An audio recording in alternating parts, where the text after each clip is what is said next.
Umur bisa berubah, ajal yang tidak bisa berubah. Tapi itu bukan soal. Mau berubah umur, tidak berubah umur, bukan soal. Yang soal adalah salamat mungkin gak kumate ini. Dapat mutiara kena digipe jadi, niat muru jadi, gitu. Ini yang mau dijawab selama mungkin gak kira-kira. Maka pertanyaan yang muncul adalah, orang yang selamat di alam bahasa adalah orang yang melakukan salah satu di antara sekian poin ini. Nah, pertanyaannya, poin-poinnya mana? Jawabnya, satu, yang pernah melakukan sholat berjamaah 40 hari terus menerus selamat di dalam kubur. Udah dikana gampangan tuh selamat pada kubur kan? Udah gampang, gak kami paham. 40 hari, bukan hanya salat subuh, termasuk duhur, asar, maghrib, isya. Pernah gak cukup 40? Bolong-bolong, oh batal hitungan. Nah karena beda karena kalau kalian kamu tahu ganang stas karena 17 hari lampu merah stop dulu dong. Begitu hijau langsung nyambung. Persoalannya tangka sampai sumpah di loro nah. Dia bersama loro karena buku pilih katanya sampul. Bapak Ibu jamaah takziah yang saya muliakan, pada malam ketiga ini insyaallah kita akan mendengarkan ceramah takziah yang akan dipaparkan oleh Gurunda Al-Mukarram Dr. Kiai Haji Amirullah Amri MA. Beliau adalah pimpinan Pondok Pesantren Ilmu Yakin Topo Bulmaros dan juga merupakan direktur utama dari Amha Tor. Kepada beliau dengan segala hormat disilahkan. Assalamualaikum warahmatullahi wabarakatuh. Bismillahirrahmanirrahim. Bismillahi masya'allahu la yasukul khaira illallah. Bismillahi masya'allahu la yasrifus su'a illallah. Bismillahi masya'allahu ma kana min ni'matin fa minallah. Bismillahi masya'allahu la hawla wa la quwwata illa billah. Alladzina idza asabatuhum musibah qalu inna lillahi wa inna ilaihi raji'un. Wassalatu wassalamu ala asyrafil anbiya'i wal mursalin sayyidil mursalin imamil muttaqin Muhammad bin Abdillah la nabiyya wa la rasula ba'da wa ala alihi wa sahbihi ajma'in amma ba'du. Ikhwanul muslimin muslimat jamaah takziah calon mati yang saya hormati, sebelum orang lahir di dunia ini Allah telah tentukan rezeki, jodoh, umur. Ketentuan itu namanya qada. Qada itu bisa berubah. Yang tidak bisa berubah itu ajal. Umur itu qada, ketentuan. Rezeki, jodoh, umur sudah ditentukan, namanya qada. Kalau jadi kenyataan namanya qadar. Makanya beriman kepada qada dan qadar. Almarhum itu sudah qadar. Yang ibu bapak duduk itu namanya qada. Umur qada, ajal qadar. Kalau qada itu bisa berubah, berarti apa yang telah ditentukan Allah di lauh mahfuz, jodohnya orang, rezekinya orang, umurnya orang itu bisa berubah. La yaradul qada illa du'a. Tidak ada yang merubah ketentuan kecuali doa. Jadi umur bisa berubah karena doa. Umur bisa berubah karena sedekah. Umur bisa berubah karena silaturahim. Umur bisa berubah karena amal jariyah. Tapi kalau ajal seperti yang dialami almarhum, itu namanya ajal, tidak mungkin berubah. Dalam Al-Quran Allah berfirman, fa idza jaa ajaluhum La yastakhiruna sa'atan wa la yastaqdimun. Apabila ajal-ajal mereka datang, tidak maju, tidak mundur meskipun sesaat. Tapi terkadang orang Bugis berkata, oleh kami tayanu madang, manakah koita? Oh, nataja nih anak. Nah, itu dia tunggu anaknya, dia bilang, jago na tuh anak, dan dapat tajam malaikat. Pengajian lagi ditaja, nak kira-kira nih pampina dito. Itu masa malaikat dapat tajam, ya Allah. Ibunya Nabi Isa namanya Maryam, anaknya namanya Nabi Isa.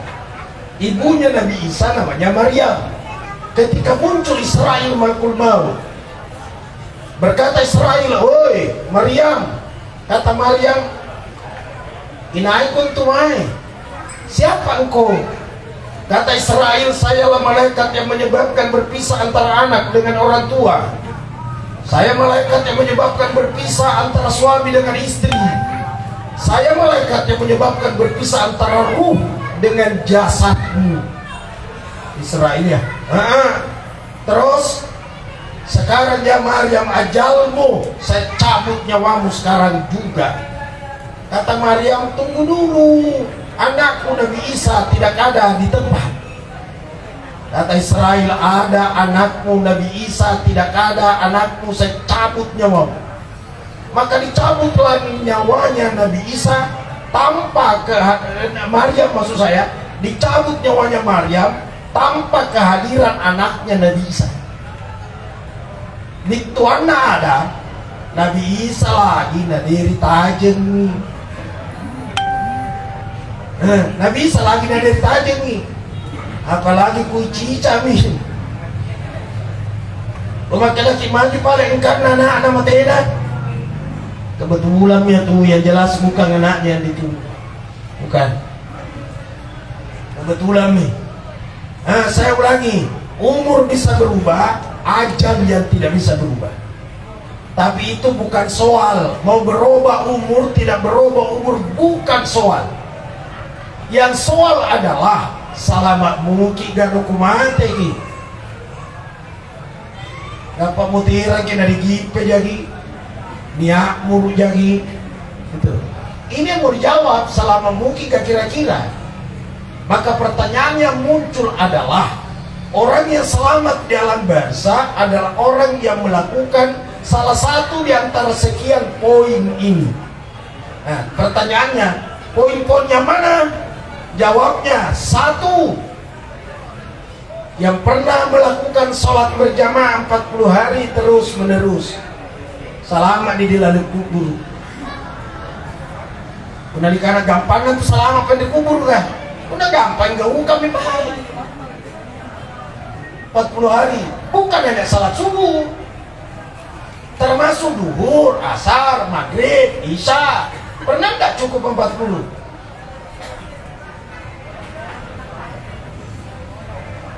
Bolong-bolong, oh batal hitungan.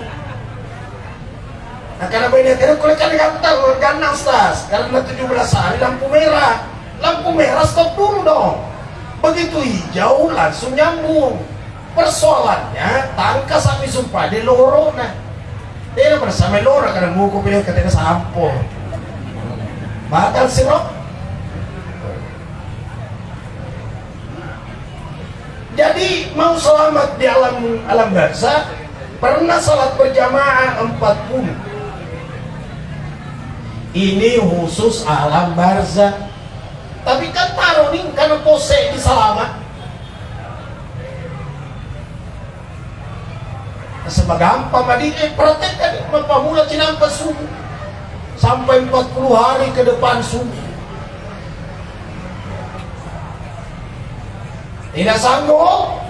Cara kedua, pernah sholat berjamaah di Masjid Nabawi di Madinah 8 hari kali 5 sholat wajib. 8 kali 5 berapa? 40. Makanya orang berkata arba'in mukogah itu rasanya arba'in 40 kurang mukogah arba'in di Madinah. Habibi, mari Habibi. Insya Allah sebelum doa ngaji. Sudah berapa teorinya? Sudah berapa teorinya? Sudah 2 toh? Poinnya sudah 2. Salat berjamaah 40 hari, salat 8 hari kali 5, 40 sih. 2 nih. 2. Karena bu kalau ke haji matu Arba'in di Madinah, Arba'in di Masjid Nabawi. Arba'in 40. Dia bahkan lebih gaul. Salat berjamaah 40 dia nak pura genda. 30 dia ruah tapi kasih mobil sama Pak Boting. Contoh. Karena di Samsur sama Pak Boting. Emang Pak Boting di Samsur salat lah. Dari tutup kata Bapak Bu, tega ada dengan supaya Bu, udah salat belum? Halangan. Ibu, halangan. Kata dia ngaji, nak ketalu minggu. Oh lala. Tadi nak hajarin nanjo dia ngaji, boncoro. Masa 3 minggu, astagfirullah. Nah, 2 ini tadi poinnya, salat berjamaah 40 hari, kemudian salat 8 hari di Madinah. Depa kan pigau belum ada. Cara ketiga, ana rolale dengan salamaka di. Cara ketiga, tomalasa bacain ni padongen na Nabi Yunus, sering saya ungkapkan. Tomalasa bacain ni padongen na Nabi Yunus bak kapatapulo 40 sih.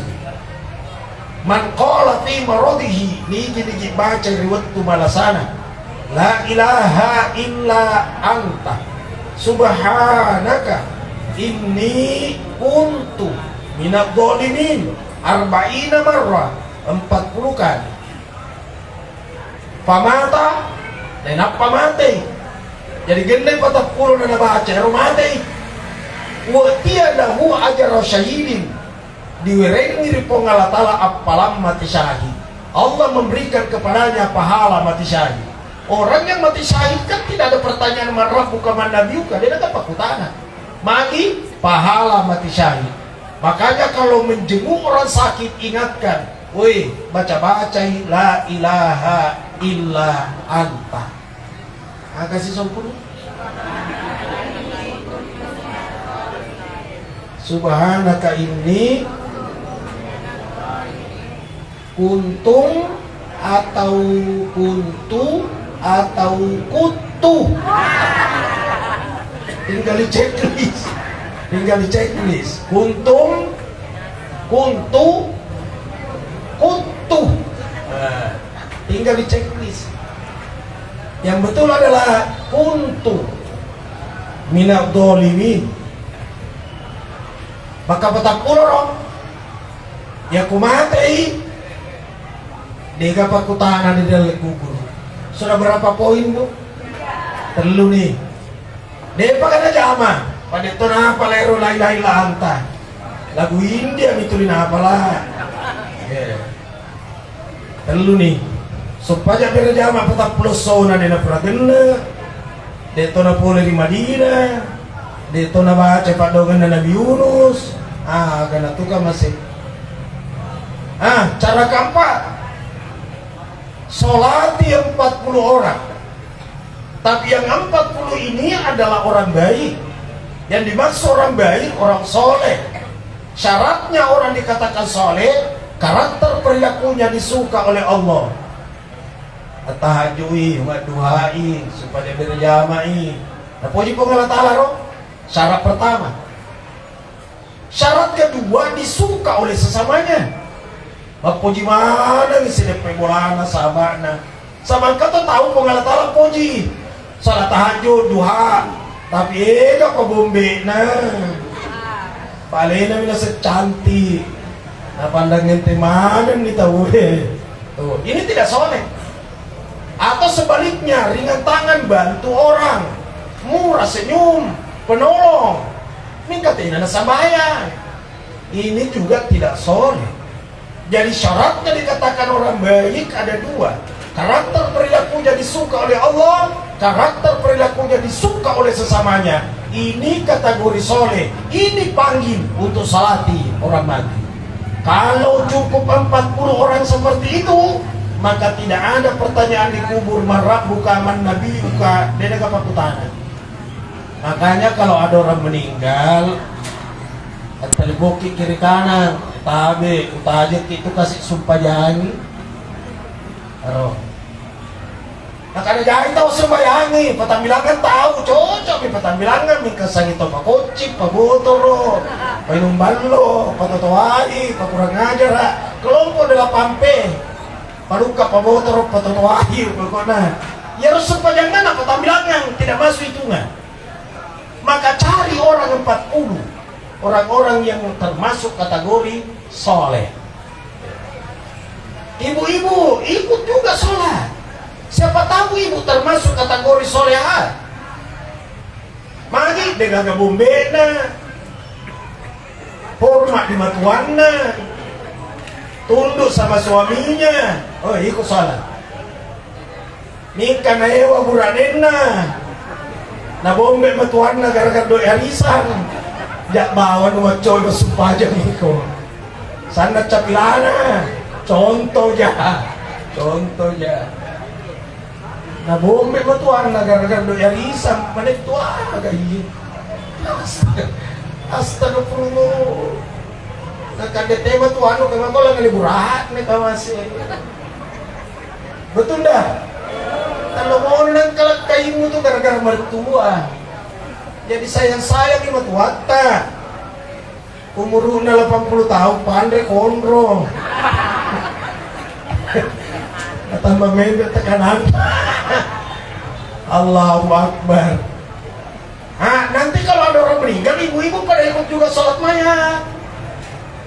Nah sedemikian Ustaz, aganda kan masih demuisen nih. Atau kan bau nih hati Allahu Akbar. Wakata sumpajangi yawe tomate orwane. Epak kata bere makmum na karena pengalatala. Sengaja aku sholati mayat perempuan ini 4 takbir makmum karena Allah. Agak masalahnya. Sekali Mekah Ustaz, padamu. Masalahnya di Mekah kan kita tidak tahu apa laki-laki apa perempuan. Kan ada pengumuman. Tapi pengumumannya kan bahasa Arab. Jadi sekedar agak tuh main. Maka mau nih pada wakata sumpajangi na sumpajangi imam sengaja aku solati yang disolati imam 4 takbir makmum karena Allah. Nah karena itu usolli man sholla alaihi imam 4 takbiratin makmuman lillahi ta'ala. Sengaja aku solati yang disolati imam 4 takbir makmum karena Allah. Nah pakai coba kisahnya. Atau yung pandang mana sama pak disek kada rohane. Mana mo sengi sampai balak tak. Cerita asa ni po tahu kada burane jadi wakata sumpajangi yawe tomate rohane. Allahu Akbar. Langsung baca Fatihah, tidak membaca doa iftitah. Roh. Ini mau dibaca Allahu Akbar kabiran. Jangan baca ini. Langsung nih Fatihah. Udah tahu Fatihah langsung nih baca alhamdulillah. Udah tahu alhamdulillah aja sisa kita tuh baca punan ribawa ye. Takbir pertama Fatihah. Takbir kedua selawat. Allahumma sholli ala Muhammad atau Allahumma sholli ala Sayyidina Muhammad. Takbir ketiga Allahu Akbar. Baca doa. Kalau orang matinya laki-laki Allahumma ghafir lahu. Kalau orang matinya perempuan Allahumma ghafir laha. 1 kata saja sudah sah. Laki-laki hu, perempuan bencong kawe-kawe. Oh nah sengaja resmuha. Tidak tampak dan dua aja kalau Allah maghfir lahu, Allah maghfir laha. Takbir keempat tidak usah baca apa-apa kalau tidak ngerti. Tunggu imam salam, ikut salam sudah sah. Selama dia dikubur oleh Pak 40 tahun sepanjang itu madece. Maka lebih bagus, lebih banyak, semakin bagus. Makanya kalau ada orang meninggal jangan terburu-buru untuk kuburkan. Kenapa sih terburu-buru? Makanya saya pernah mantang nih, ini Pak Waki. Kan sering kejadian itu, betul enggak? Kuburkan nih, masih saya kumondroi sama dena wadina lalu terlalu sumpahnya. Tidak boleh melewati 3 waktu sholat. Biasa dengar tidak? Rasul itu wafat hari Senin, dikuburkan hari Rabu pagi. Berarti Rasul tinggal malam Selasa, malam Rabu, 2 malam kan? Kalau 2 malam berapa waktu sholat dilewati? Oh, bilang ibu 10. Naila Ogi. Saya pernah mantangin. Tidak boleh melewati 3 waktu sholat. Masesai. Padahal iko ka pa masesa, pamahilo na mabagi barang. Nagkampito mate. Siapa yang beritahu bahwa siksa kalau tidak? Nasa ko baca desanya Ustaz, mana sih hadisnya?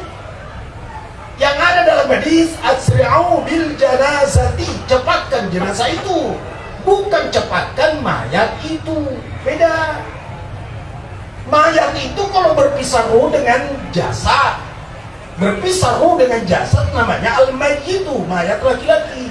Kalau mayat, tunggu dulu omnya, tunggu tantenya, tunggu kakek neneknya, tunggu saudara-saudaranya dari kampung, tunggu sahabatnya, biar banyak orang yang sholatnya. Karena yang disuruh cepatkan bukan mayat, tapi jenazah. Ini karenanya jenazah yang miantu. Yang dikatakan jenazah adalah orang mati yang sudah dimandikan, sudah dikafani, sudah disolati, sudah dimandi, sudah dikafani, sudah disolati, namanya jenazah. Kalau jenazah, jangankan tinggal 3 waktu sholat dilewati, 1 sholat pun jangan. Kenapa? Sudah jenazah. Paham tidak? Udah paham ya? Jadi yang tidak boleh tinggal mayat apa jenazah? Jenazah. Itu udah mengerti. Udah mengerti kan? Tapi orang kan tidak bisa membedakan yang mana mayat, yang mana jenazah. Maka langsung cepatkan. Pernah juga ada saya taksiah, sang suami tabrakan di luar. Tabrakan beramburan otaknya. Di saat pagi-pagi dia melambaikan tangan ke istrinya, "Dah mama." Istrinya, "Dah papa." Padahal tabrakan sebentar beramburan otaknya, meninggal. Begitu dibawa masuk ke rumahnya, tentu tanpa nyawa lagi, sama repang gue. Seandainya kaki yang pecah masih bisa orang hidup. Ada orang hidup tanpa kaki, tapi tidak ada orang hidup tanpa kepala. Orang ini tanah karena dia terdapat di luruna. Tidak toh? Jadi ini tidak ada kepalanya karena beramburan. Dibawa masuk. Istrinya histeris melihat suaminya dan mau loncat peluk sang suami. Begitu mau dipeluk ditahan oleh orang. Ibu tidak boleh sentuh karena ibu dalam keadaan haid, ibu dalam keadaan halangan, tidak boleh nyentuh. Maka sang istri tidak pernah sentuh suaminya sampai dikuburkan karena adanya si buntu mamparan. Siapa yang ngajar bahwa orang haid tidak boleh nyentuh mayat? Siapa yang ngajar? Astagfirullahaladzim. Inilah yang menggelitik saya, mau menyampaikan itu para calon-calon istri supaya dia ngerti. Jadi meninggal suaminya dia tidak sentuh-sentuh. Coba bayangkan itu. Gara-gara labu itu Pak Guru. Yang kau sentuhi karena kau dalam keadaan haid, itu menyiksa mayat. Astagfirullah. Iko yang menyiksa perasaannya orang. Betul tidak? Bagaimana perasaan istri itu? Kasihan. Itu istri kalau meninggal suaminya hancur perasaannya itu. Sampai tidak sedikit jumlahnya istri kalau meninggal suami pingsang-pingsang itu istri. Betul tidak? Suami meninggal istri pingsang-pingsang. Tapi istri meninggal belum pernah saya melihat suami pingsang. Ini yang sementara minum kopi pernah lihat Pak? Nggak pernah. Nah iso lantan di karuna. Itu tak ada nih boy, pak, kenapa memang ibu nak selalu mentok ganteng. Tapi kalau istri meninggal suaminya tidak bisa menjawab kalau ditanya, kenapa bapak bu? Pingsan sih. Dia jawab langsung pingsan. Tapi kalau suami, kenapa ibu? Baik tadi bahasa. Tapi memang kenyataannya selalu mentok garing. Jadi tidak ada pandai-pandai tuh. Dia tidak bohong. Itu pertanda suami itu rasional. Ada yang masuk rasional sesuai pemikiran, sesuai rasio, sesuai kenyataan, selalu bertemu garing. Jadi itu suami laki-laki mendahulukan rasio daripada rasa. Kalau perempuan mendahulukan rasa daripada rasio. Rasanya dapat diolah makanya pingsan. Kalau laki-laki rasio lalu rasa. Kalau perempuan mendahulukan rasa. Makanya itu anak-anak kecil kalau mendekat sama ibunya, itu mama mau bilang gigi itu kue, karena anak-anak jadi nanti itu. Karena rasanya lebih dahulu, maka anak-anak timpu, iko. Anda kan? Udah bapak aneh lah, pusingin aku lepas sih kok. Iya. Karena rasa. Tanggung minum kamera, kalau nggak pusing kok lepas kok. Itu karena rasio. Itu. Kalau perempuan rasa, makanya mama di Makassar, anaknya di Jakarta, sakit anaknya tanpa diberitahu mama, lusa kiri Makassar karena dia rasakan. Dia kulit timbro, lusa kiri karena berani, ngapa tadi timbro? Karena orangnya nak ngapa hari anjo, karena berani timbro lalu kok. Berarti timbro itu lah kayak nama ngorok, nak kia bayi dia nak boleh dengerannya nak rasa. Dan rasa itu sangat dibutuhkan dalam pembentukan karakter anak kecil.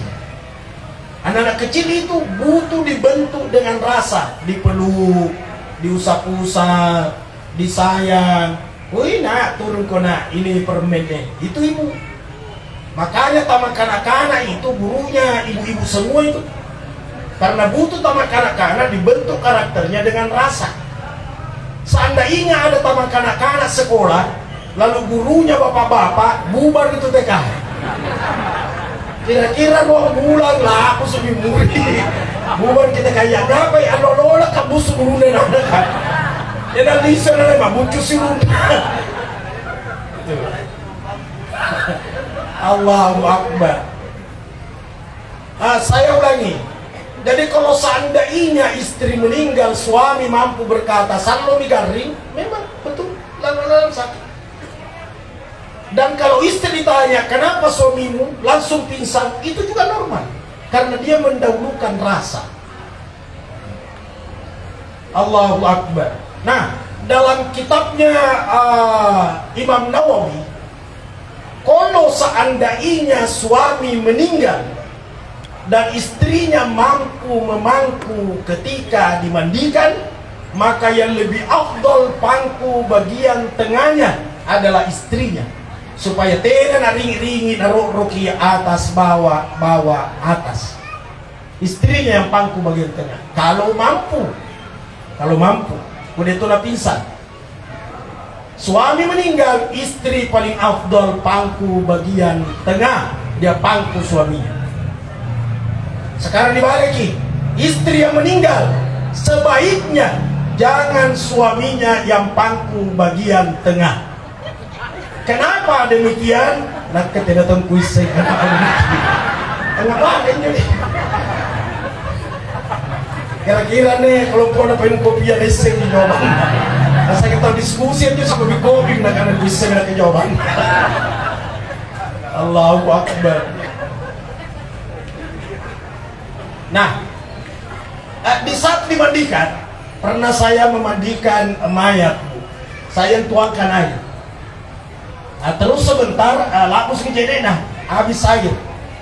Maka saya minta, air. Langsung ada ibu-ibu terbuka, us. Bukan apa us, lapus kejadian joy. Dia bilang, Pak, tidak boleh bicara orang. Kau nak bicara kanda Jawa kok. Itu yang nak kena tegur karena us-us. Apa us-us? Lapus ke jenena. Itu yang dimaksud, jangan bicara barengi dengan zikir. Maksudnya kalau bicara sesuai kebutuhan itu masa dilarang? Jadi saya bertanya. Pernah juga kejadian saya hadir. Di saat sudah dimandikan, sudah diangkat ini mayat laki-laki.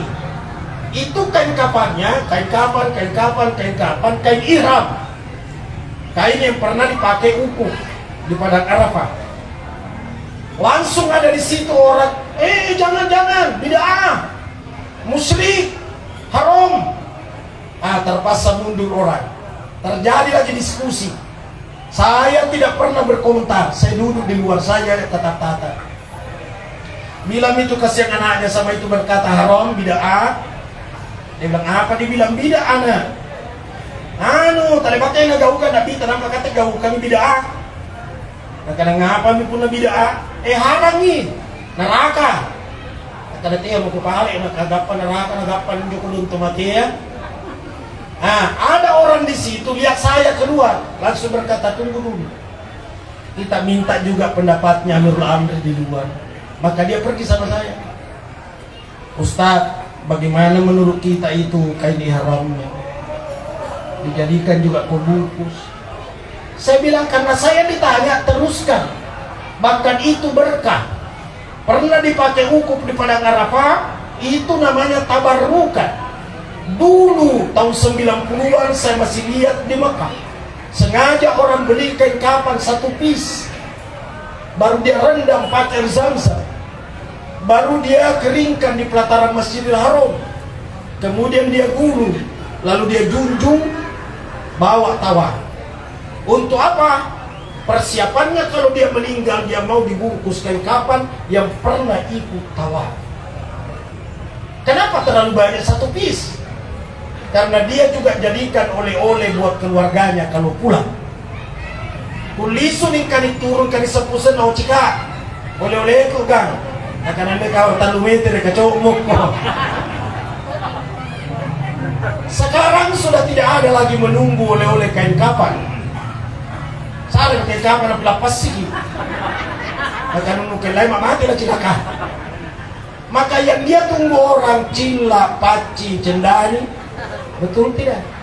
Keren 21, Nivea, Bulgari, Boss, Ur, White Diamond, Malaikat Subuh, itu yang dia tunggu. Allahu Akbar. Kain ihram yang pernah dipakai ukuf di padang Arafah itu ada berkah. Ada tanah di keluar Mekah namanya Taif. Taif itu dari kata tawaf. Pernah tanah itu digenggam oleh malaikat. Baru malaikat tawaf, tanah itu ada sama genggaman malaikat. Baru tanah itu diletakkan di satu tempat di gunung. Semua tanaman yang ditanam di situ subur sampai hari ini karena keberkahan yang pernah ikut tawaf. Makanya namanya Taif, tawaf. Bagaimana ibu-ibu yang pernah hukum? Masih ada kain yang pernah dipakai hukum? Ada yang nanya, Ustaz, jadi dipakai baju iki? Deh, kain kapan yang pernah dipakai hukum ditaruh di asetna, dipotong-potong lari. Mengerti maksudnya? Tidak perlu dipakai baju, tidak perlu perempuan. Tapi laki-laki kan kain ihramnya itu memang kayak kain kapan. Jadi silakan pakaikan dengan kain ihram. Ustaz, ada juga saya lihat begitu selesai dimandikan langsung ada orang sholat satu orang. Tidak apa-apa. Nah, karena kasar kami para lui. Rasulullah SAW dari mimbarnya sesudah menyampaikan pidato terakhirnya, lalu dipapa ke rumahnya. Dari mimbarnya ke rumahnya itulah namanya Raudah. Di saat dipapa sama Ali, maka dia minta, Ali, engkau yang mandikan saya. Terini Ali, nasalito kinabitay. Engkau yang mandikan saya. Sesudah engkau mandikan saya, tinggalkanlah tempat itu. Biarkan aku kaku tidur kaku di dalam sendiri. Karena Jibril mau masuk menaburi saya wewangian dari surga, dan yang pertama salati saya adalah Jibril. Kone rembonro dasarna di parembumi. Jadi Rasulullah itu yang salati pertama adalah Jibril. Sesudah disolati diangkatlah, muncul lagi yang lain salati. Sesudah itu muncul yang lain salati, sampai 8 kali disolati Rasulullah. Yang terakhir itu kelompok anak-anak kecil. Sesudah anak-anak ditanasi masih ada, semua sudah selesai, maka dikuburkanlah Rasulullah. Maka dari Aisyah, saya minta suamiku dikuburkan. Maka disitulah di rumahnya, karena rumahnya sana sepakna, disitulah dikuburkan. Besoknya ditanya, ya Aisyah, kau tidur di mana? Saya tidur tetap bersama Rasulullah di rumahku. Jadi itu gundukan tanah, itulah yang dia peluk Aisyah di malam harinya. Magi, kamu bayi ini meluk makoro? Karena aku cinta pada kamu, cokok-cokok mati Indro-koro perlu juga gundukan tanah. Aisyah seperti itu. Saking cintanya Bilal bin Rabah, tukang azan di Masjid Nabawi di Madinah, tidak mampu lagi azan.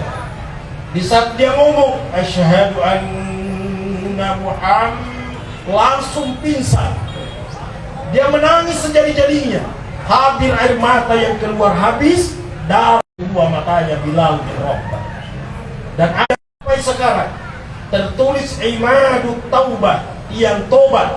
Karena di tiang itulah Rasulullah sering duduk lalu beristighfar, maka diabadikan dengan tulisan tiang tobat. Tiang inilah yang selalu dipeluk Bilal bin Rabah dan berkata, ya Rasulullah, ya Rasulullah.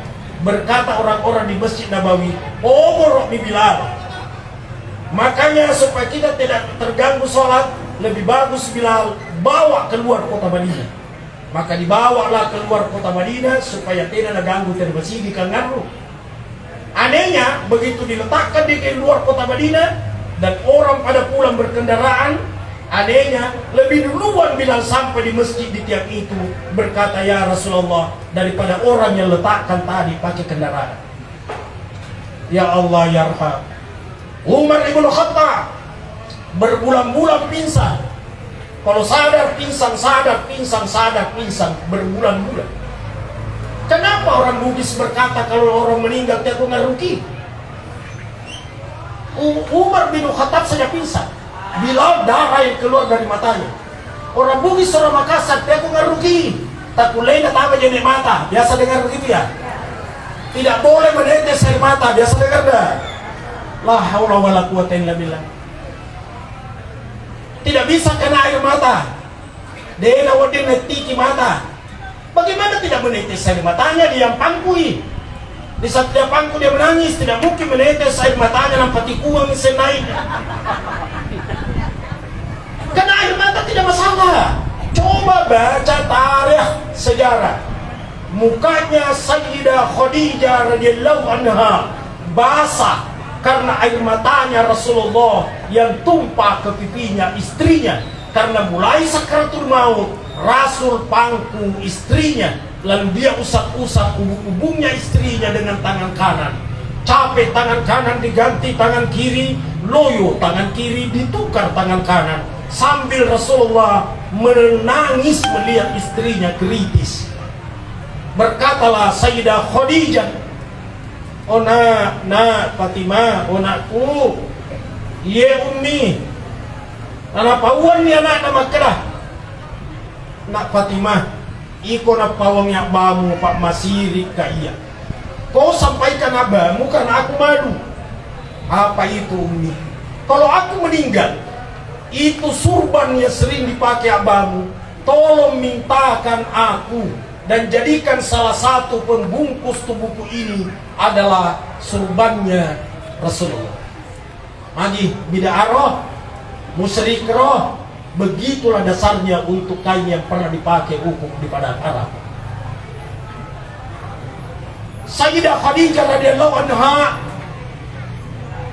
Rasulullah mengeluarkan surbannya, lalu dia lap keringatnya Sayyidah Khadijah. Apa mak bunde-bunde di pusat nak kualindrona. Sesudah dilap, Rasulullah jilat sedikit, ternyata tidak terasa asing lagi. Rasul semakin menangis sejadi-jadinya. Kenapa? Itu alamat besar melok ni petu nyawana. Aku minta kita tahu diimpus, tahu magana. Mak bunda ni pusat na, nakicoba cek dede nama peje. Pawan ni doktor oi mak kada reduk diimpus. Melok ni petu nyawana. Ya kung kay ibu-ibu mapusat ko, coba gana cek deh. Ya ko din nama peje permisi di lisu. Na melok ka lisu ya makalelai sedih. Allahu Akbar. Sayyidah Khadijah putus nyawanya di pangkuan Rasulullah, dan Rasulullah putus nyawanya di pangkuan Aisyah radhiyallahu anha. Masya Allah. Terakhir saya sampaikan khusus untuk anak-anaknya almarhum, siaga anak almarhum. Apa? Yang keempat ini saya ingatkan. Satu, ini yang dibutuhkan beliau. Saya sudah tulis di buku saya, kado terbaik ahli kubur. Apa kado terbaik itu? Satu, bacaan Fatihah. Maka sering-seringlah bacakan Fatihah orang tua. Fatihah itu doa, bacakan Fatihah. Yang kedua, sering-seringlah siarahi kuburnya orang tua. Termasuk itu menolak rezeki anak yang jarang mensiarahi orang tua. Katola dalek. Saya sering siarahi kuburnya orang tua saya tengah malam, jam 1, jam 2.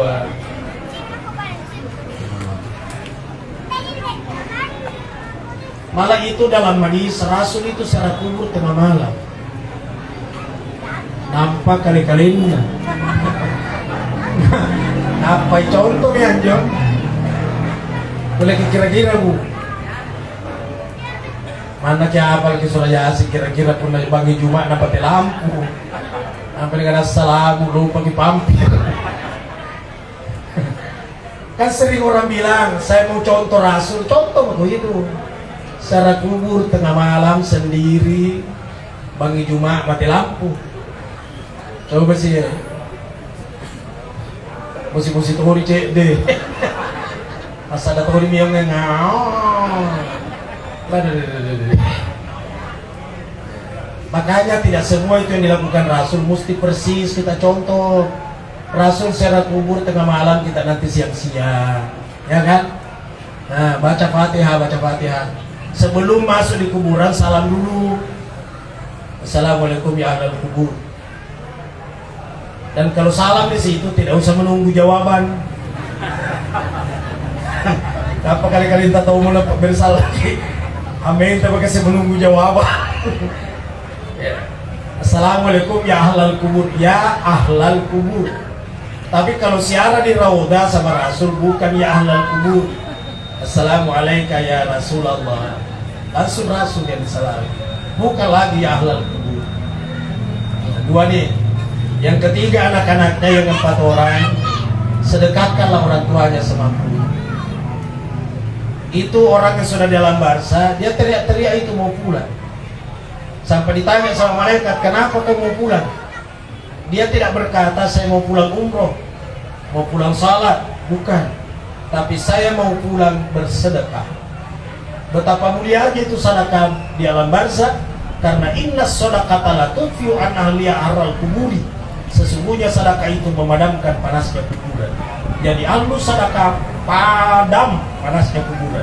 Apa model sedekahnya? Termasuk ini air minum, kue-kue, dos-dos. Ya, pakaian-pakaiannya yang masih layak pakai pasar ya menjo. Apalagi Ramadannya akan datang. Tolong di buka baju koko nata tulu nggak pakai kasih masuk pakai. Kasih suruh benda tulu nggak pakai lalu. Atau kasih saja dana yang taruh di masjid di dalam biasa lah mari. Tolong nggak pakai lalu kasih masuk aja. Dan kalau orang ambil, bersyukurlah karena ada yang mau ambil dan mau fungsikan. Makanya bersedekah untuk pakaian untuk orang lain yang bagus-bagus lah, yang layak pakai. Dan dia tongan tuh tahu nih karena tawana pak cuci, tawana ini salah lalan itu mati ini lah pakai. Ya tetap aja kalian nih yang sekira-kira orang gembira menerima. Ada orang pintar sekali buat ke surah Yasin baru bagi-bagi.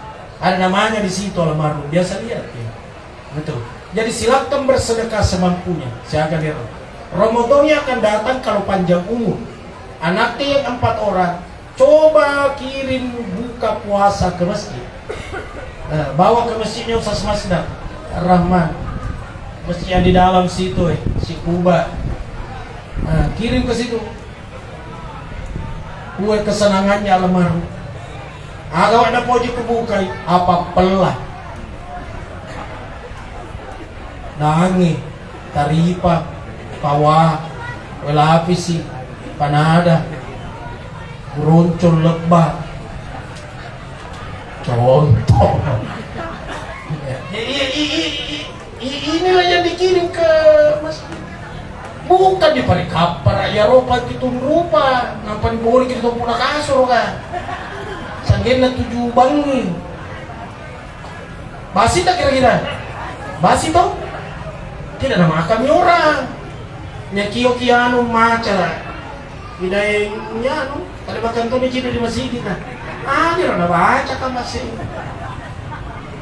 kadang itu kapan membalang hari-hari makan kangkung bas suruh ki guru rugi patana bala al-fatihah kalau bisa ongkos makanannya juga basi bilang ibu pasti basi anjung tina bono gitu. Bayangkan 7 hari 7 malam alam pona langsung diteteli kole iya nuna tatano na mate mi tata karena memang mate mi kapunalan tambangi motor di ngandre amu ko kurang unti na batu kabalau ke sogis bangi na kananya motor di tata kurang batu berarti tata balau. Astagfirullah. Saya bukan nanti doa, saya senang doa. Silakan buat makanan seperti itu, beroncong, pawang, panada, silakan macam-macam. Oh, ini Ustaz Masdar baca Fatihah, silakan panggil. Ure mak baca, Surah Mandre itu.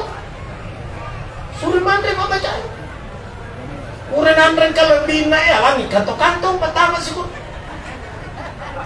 Lebih na supaya nandre toya nana, nandre toya bedena. Engkau tuh tomat tuh, ya rutin na sunnah mewan. Pertama di kantong-kantongnya, nari pak baca. Pak kalau ada sunnah, jadi na bangun si bedena di saya. Contoh, contoh. Udah lepas sunnah tidak mungkin balukan, desen tahu kan tidak baca. Apa misalnya dengan aja lepas sunnah contoh. Kata saya di kapar ada sorong. Tabe, iya kata main, nenekku nalepoy oto. Ora si Rapati, masuk si kapar kedua, nih kasih doh.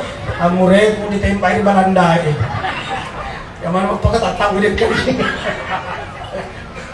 Asal na nawa sebulan bro. Iya.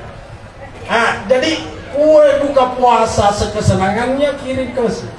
Tapi nanti ada pahalanya ini kue kalau dimakan. Kalau tidak dimakan tidak ada pahalanya. Makanya beritahu tukang azan. Waduh, depan mana kasih almarhum ya kai pahalanya. Jangan kau cepat pamat kina. Biar nak kasih habis korang makan sudah bisa buka. Pau pak bapak, kata pak batu kajiri-jiri liwat lepat nah. Sawah ni kalian nak sama tu dinahita dan jam nah. Begitu masuk waktu, angin memang sukantal ruang kaca di pokok mimbar kah? Mana si kokora? Begitu sampai la ilaha illallah, Allahu akbar, Allahu akbar. Gak pula pepe. Ini kasih napa ini pamula Allahumma lakasuntu wa bika amantu ala rizki aftar. Napa ini pamula di oko? Bepatende pataripang. Matama ni si Polo. Si Polo mah gempu mo pilih-pilih Dan ulang mamay mabay po pa, taripan. Maggempu pilih Lo kito itu udah papurai masih ditoki pacara lihat. Haji Samsur tetoni. Kok Haji Sofia tetoni. Ustaz Masdar tetoni. Caleta meni mondok tuh dah. Terpasat tetotoki Pak Masiri. Bagempuk dia. Dibaca toni kasih. Usolli farudal maghribi taripang. Gara-gara lapepe. Makin wasat tanah muita na pacakpu di mana ya roh. Tahu pai pasti gembira yang punya. Gembira nak kira-kira? Gembira tidak? Pasti gembira. Alhamdulillah lah. Musuhkan dia jauh kuira. Alhamdulillah. Tapi kalau dia mandre pasti kerek-kerek. Sesaguto na me kuna payar pak bangi lapepe. Kalau dia agar roh. Itu. Jadi Ramadan yang akan datang. Bawa kue kesenangannya ke masjid, usahakan dimakan. Nah, selanjutnya hari raya Idul Kurban, malah pekorobe tahu. Anaknya 4 orang, masa gena ekonominya, silakan patungan, daftar juga namanya sebagai salah seorang penyembelih hewan kurban. Boleh. Saya sudah ungkapkan semua itu dalil-dalilnya di buku saya. Tinggal baca. Jadi boleh kurban buat orang yang telah meninggal, boleh. Satu sapi berapa orang? Berapa? 7. Jangan satu sapi 7 orang, yang 7 itu memeset tomate. Memeset tomate saya di sapi. Elo ni nagere Ustaz Masdar. Iga pun na yun. Kasi sa itu. Kaya tahun na. Tempo-lipo na mati-mana. Diterima biasa. Astagfirullah. Iya tomate diikutkan sama orang hidup. Banyak orang matinya dibanding orang yang sudah lebih banyak orang hidupnya dibanding orang yang sudah meninggal. Jadi 4 tahu tua, 3 tahu mati. Apaan nih? Nah, sesudah dikuliti, sudah dibagi dagingnya, ini daging pembagian almarhum atau almarhumah, anak-anaknya jangan makan. Mesti dia sedekahkan semua. Paham tidak? Telu gerek dena wadin diandre. Sidi gerek koroba tomate, ahli warisnya jangan makan, sedekahkan semua. 2, sembelian kurban nazar. Tahu nazar? Agak? Tinja. Kurang tinja. Oh kadang-kadang talah, kung natin na dyan ang jarak, bayi ni Buranay, kung bayi ni Mr. Contoh mi makuroba ka onta. Nah, kuroba meyo ko dari janji. Deda wadin nandre ya kurbana apa tinja. Sudah paham? Yang ketiga, sembelihan dam haji. Dam umroh. Tapi dam pelanggaran. Kalau dam tamattu boleh dia makan. Dam pelanggaran. Kalau dam tamattu itu bukan pelanggaran. Memang alurnya ibadah itu mesti menyembelih. Negara pada contohnya pelanggaran. Nah cukur kumisna, dek pada pura mentahal lolo. Dia cukur kumisnya. Tak lupa kok maka solak kok. Tak lupa, cukur kumisna. Selesai si kue, maingat nih. Ada dalam jadi si kue. Astagfirullah, apa astagfirullah, nanya si kue. Ah iya si kue aja mau cukur. Magi maingat dong. Terpaksa hormat mani terus. Nah kere-kere ini cukur toh, dua bembe beruntung. Gitu. Paham tidak? Nah inilah sembelian yang tidak boleh dimakan. Jadi anaknya nanti 4 orang hari raya Idul Kurban, daftar namanya bapaknya sebagai penyembelih hewan kurban. Apa kamu makan? Seandainya belum haji, maka saya akan berkata hajikan orang tuanya. Sudah haji kan? Belum? Oh Pak Haji kan orang tua. Kurang haji maksudnya. Maka dia berangkat keduanya, silakan niatkan. Oh tidak mungkin Ustaz, karena daftar hari ini 40 tahun ke depan baru gilirannya. Ya memang. Jadi ku kota pulau ini tahu mengurut, apalagi 50 di tahun ini tak jadi lagi mendaftar ke masih yakin lagi kira-kira pura ditembak taksi malam ke-7 dia pergi lutu. Ya. Kecuali lewat telepon 5 tahun, rata-rata 5 tahun lah. Ya, masih ada juga 7 tahun. Jadi ya romaloloi muru. Nah, kalau mau diprogramkan 40 tahun, anak SMP ke apa di kelas 1 alami menikos. Ini almarhum ini anak-anak pada kamuan. Ada harta hajikan orang tuanya. Ada yang bilang, Ustaz, dek mana suruh kamu? Dia nak suruh kok. Masa nanti disuruh mau, kalau seandainya ibu berangkat anaknya ke Jakarta, terus pulang dia beli baju cantik untuk ibu, marah enggak kira-kira? Marah enggak? Tidak marah kan? Malah berterima kasih kepada anaknya. Betul tidak? Padahal anaknya tidak disuruh. Palingan maka ini kasih anakku, nanti dia suka baju, nanti dia suruh. Maka dia anak taruh nih makan, kamu kasih makan, taruh. Nah, oke iya, nah terima kasih. Nah, mak kotor otomatis jadi boleh nak suruh ki. Nah, kemudian itu kuburnya tembok-tembok lah. Katanya tidak boleh ditembok, Ustaz. Memang kalau terlalu megah, terlalu mewah. Tapi kalau hanya sekedar tanda-tanda masa sih tidak boleh. Soalnya kalau tidak ditembok, apalagi seperti di Berwangi, kira-kira si tahu lanyak nih, tembok lagi seni rupa. Betul tidak? Maka tembok-tembok lah ala kadarnya. Saya rasa inilah yang saya sampaikan pada malam hari ini. Maaf atas segala kekurangan. Terima kasih banyak atas seluruh perhatiannya. Jangan dulu bubar. Kita mau mendengarkan pembacaan ayat suci Al-Quran. Ini Ustaz Sadigi adalah qari nasional. Ya, ini mau kari RT ki kapan itu toh? Ya. Ini qari internasional. Ya, memuareng kata wijat tak bisa jadi qari. Inilah yang saya sampaikan. Allahumma fiqh ila qawmit tariq. Wassalamualaikum warahmatullahi wabarakatuh.